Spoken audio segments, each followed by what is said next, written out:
Today we'll be taking a look at the French-made SmartALU from Smartfriendz. The SmartALU is a Core XY based machine with a build volume of approximately 25 by 25 by 27 centimeters. The frame is made of 2020 aluminium extrusions and the gantry is supported by V-slot Delrin wheels.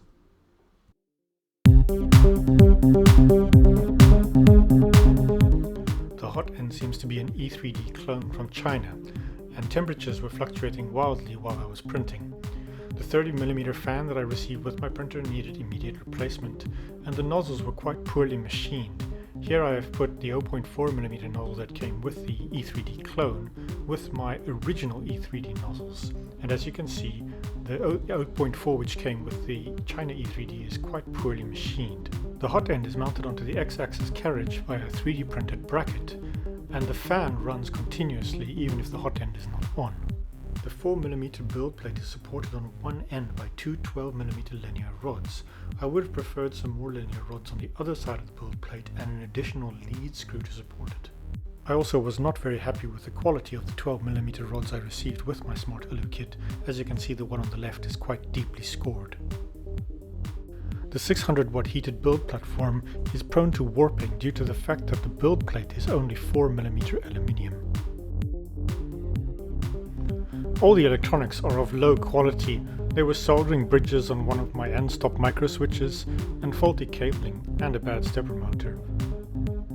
The fake PSimaX3D driver board burnt out immediately when I started my first print, but most worryingly, a very poor choice in cable connections on all the cables. The MKS board has JST XH series male headers, but the wiring harness all have regular JST RE connections, which don't latch and make poor contact with the JST XH. I had end stops, temperature probes and stepper motors come loose from thermal creep. The ribbon cables from the LCD modules run directly over the main power lines, and this results in screen corruptions and errors while reading the SD card. This can be corrected with a ferret filter. I don't know why they elected to use T-slots instead of V-slots for the Delrin V-slot wheels, because this means the contact area between the wheel and the frame is significantly less than it would be if they used V-slots, which are designed for this purpose. This means of course that the Delrin V-slot wheels will wear out faster than they would have if they had the full contact surface and benefits of running in V-slots. There were also no eccentric spaces for the Delrin wheels, so you cannot adjust the amount of play. I didn't like the single bolt solution between the Y-axis carriage and the X-axis T-slot.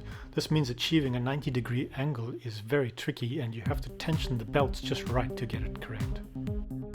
Finally, there's the value of all the parts of the printer. By my calculations, everything in this printer is not worth more than 280 euros, which is quite far from the 645 euro price tag I paid for the printer.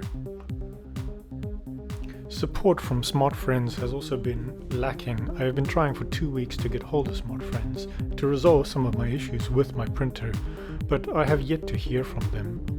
I will do a separate video later regarding the print quality of the SmartALU, since I need to still fine-tune a few things.